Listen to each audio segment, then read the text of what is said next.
Hi guys, today we will talk about how to fix that problem you have on your Facebook app. You just click here on settings, then you come here to settings window here, and this is window, and you just go down, then you click here on apps, and you come to apps window here like you say, and you just go down here to looking for so you're looking for a Facebook app here. We will click here on Facebook, then you come to next window here like you say in app info, then you just click here on full stop, then you click here on OK, then you click here on storage, then you come to storage window here like you say, and you just click here on clear cache, then you click here on clear data, and you go to turn off your phone and turn on it, and it's going to work with you.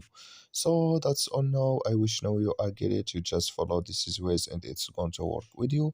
Thank you for your watching. Don't forget to support us by like and subscribe, and see you in next video.